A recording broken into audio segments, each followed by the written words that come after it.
ओम श्री गणेशाय नमः। जय श्रीमन्नारायण, जय आदिशक्ति माता। दोस्तों, वैशाख मास महात्म्य कथा अध्याय 10 तक श्रवण कर चुके हैं। आइए आज वैशाख मास महात्म्य कथा अध्याय 11 को श्रवण करते हैं। इस अध्याय में भगवान विष्णु तथा धर्मराज युधिष्ठिर के बीच संवाद के माध्यम से वैशाख मास की महिमा, उसकी कथा कहने की विधि, फल और श्रवण अनिवार्यता प्रस्तुत है। दोस्तों, अगर आपको वीडियो पसंद आए तो लाइक, सब्सक्राइब और हो सके तो कमेंट में हमें जरूर बताइएगा। दोस्तों, धर्मराज युधिष्ठिर ने पूछा, हे नारद, वैशाख मास का क्या महात्म्य है? उसमें कथा कहने का क्या विधान? नारद मुनि बोले, हे धर्मराज, वैशाख मास श्रवण मात्र से ही पाप विनाशिनी, पुण्य प्रदायी और यमदूतों का भय हन करने वाली है। भगवान विष्णु बोले, हे धर्मराज, जो कोई भी वैशाख मास के केवल विष्णु नामस्मरण या कथा श्रवण करता है या पढ़ता है, वह लोकोत्तर पुण्यों से विभूषित होकर मोक्ष मार्ग की दिशा को प्राप्त करता है। श्लोक: श्रवणादेव वैशाखे चयो पापत्रयी विनाशनम, यमदूता पहा शोकस्व धर्म संपदा प्रदमम। अर्थ: वैशाख मास में विष्णु नाम का श्रवण मात्र तीनों पापों का नाश करता है, यमदूतों का भयहरण करता है, दुखों का नाशक और धर्म संपदाओं का प्रदाता है। या पठति मही श्रावणे विष्णु नियमित नीति मन्यथावा, सोयपि यशील प्रोक्तश्च लोकमोक्षदायक स्मृतः। जो कोई महाश्रवण वैशाख में विष्णु नीति या अन्यथा कथा का पाठ करे, उसे लोक मोक्षदायक ही माना गया है।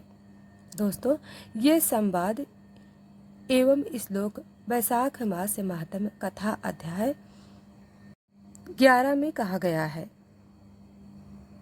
आगे जो कथा वर्णित है उसे हम आपको सुनाने जा रहे हैं।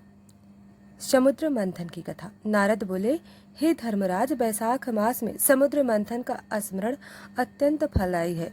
जब देवता और असुर मिलकर अमृत की प्राप्ति के लिए मंथन कर रहे थे, तब कितने चमत्कार घटी। विषाणी विष का रूप लेकर आई, कल्कि की भविष्यवाणी प्रकट हुई, गार्गी व ब्रह्मादेव की स्तुति हुई और अंततः अमृत। नारद मुनि बताते हैं कि वैशाख मास की कथा में धर्मवीर अर्जुन और भगवान विष्णु के बीच एक उपाख्यान है, जहां अर्जुन ने पूछा, हे परमपिता, संसार में धर्म का भंडार कौन है? विष्णु बोले, धर्म का सच्चा भंडार है नम्रता, दया, सत्य, अहिंसा और परोक्ष सेवा। यही 5 गुण वैशाख मास में ध्यान योग्य हैं। नम्रता, दयात्यहिंसा, सत्यम च परोपकारम, यतेषां परिवेशम महेश्वर्य प्रदत्तमहम्। अर्थ: नम्रता, दया, अहिंसा, सत्य व परोपकार, इन्हीं 5 के अनुसरण से वैशाख मास का महासाम्राज्य प्राप्त होता है। प्रत्येक वैशाख मास में 12 अवतार का स्मरण भी अति आवश्यक है। जब पृथ्वी माता दैत्य हिरण्याक्ष द्वारा असुरों में राज्य में चली गई थी, तब भगवान विष्णु ने 12 रूप धारण कर पूजा की। 12 ने हिरण्याक्ष का संहार किया और पृथ्वी के तीसरे से समुद्र के गर्भ से बाहर उठाकर पुनः धरा पर स्थापित किया। श्लोक है: पृथ्वी धराय वैशाखे महात्म्यमिदं वाक्यतः, 12 अवतारा मानसा पुण्य कर्मणा हितकरः।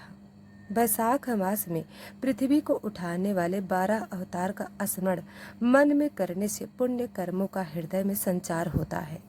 दोस्तों, अंत में नारद जी एक लोकोद्धारक प्रसंग सुनाते हैं।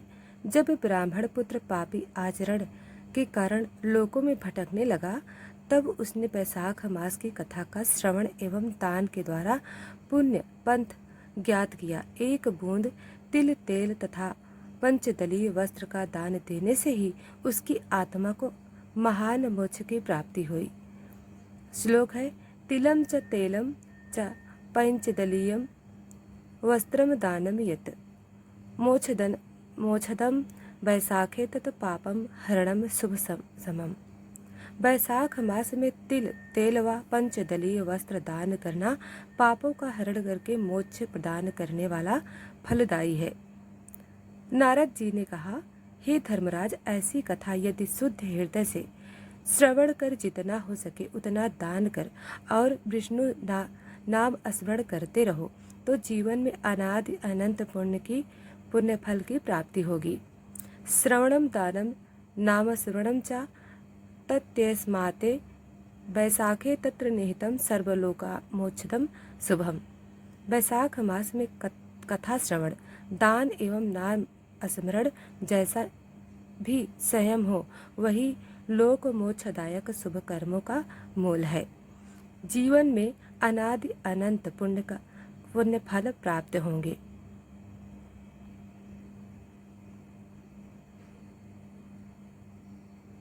तो दोस्तों, आज की यह कथा समाप्त हुई।